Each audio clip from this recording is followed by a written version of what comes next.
Thursday at Goodwood saw the festival celebrate 100 years of the Italian manufacturer, which is of course the fabulous, stunning Ducati. We've popped down to the paddock today. It's Sunday, the final day of the festival, to have a little look at some of the fabulous motorcycles on display over the past 100 years.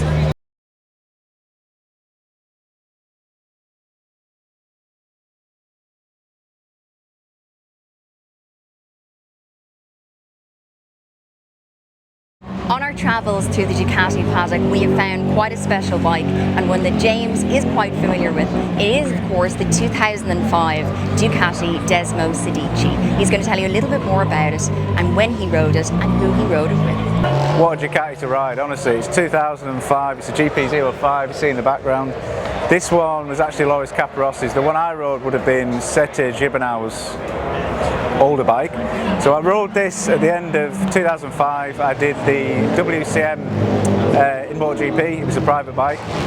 I was doing quite well on that, and I got spotted by a couple of teams, and one of them was at the time the Lewis Dan team, Ducati team, was sponsored by Pramac, I think, at the time.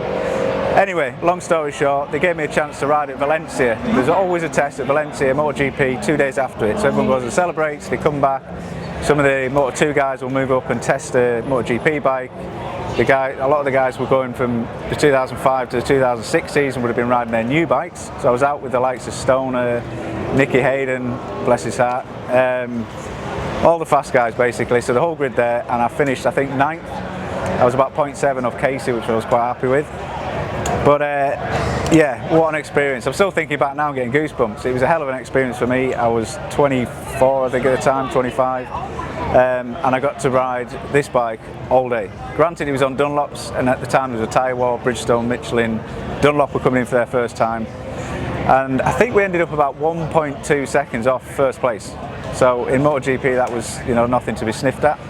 So I got offered the contract to ride with the team for the following year in 2006. I'm not going to drop anyone in it, but a good friend of mine gave me a phone call when he found out that I was due to ride this bike and said, don't sign with them, they're not going to pay you. So that kind of swayed my decision. I was also offered a contract from Yamaha to be their development rider for Dunlop. Rossi had just won the championship on the Yamaha, so obviously being young, inexperienced, I kind of went with the safest option.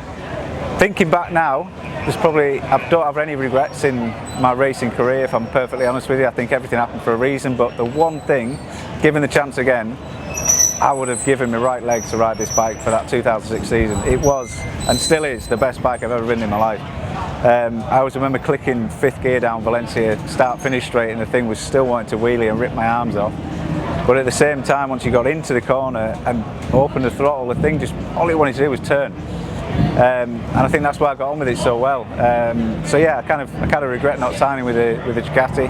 As you can see, it's still a beautiful bike, way ahead of its time, and yeah, probably my only regret I've ever had.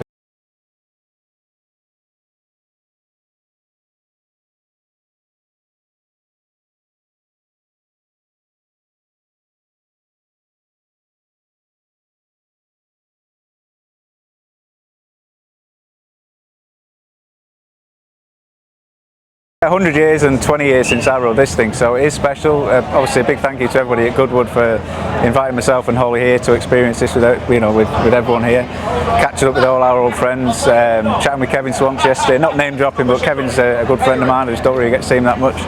So yeah, it's nice just hanging out with everybody and being part of the family and part of the history of Ducati. It might have been only for one day, but I'll tell you what, it was a hell of a day.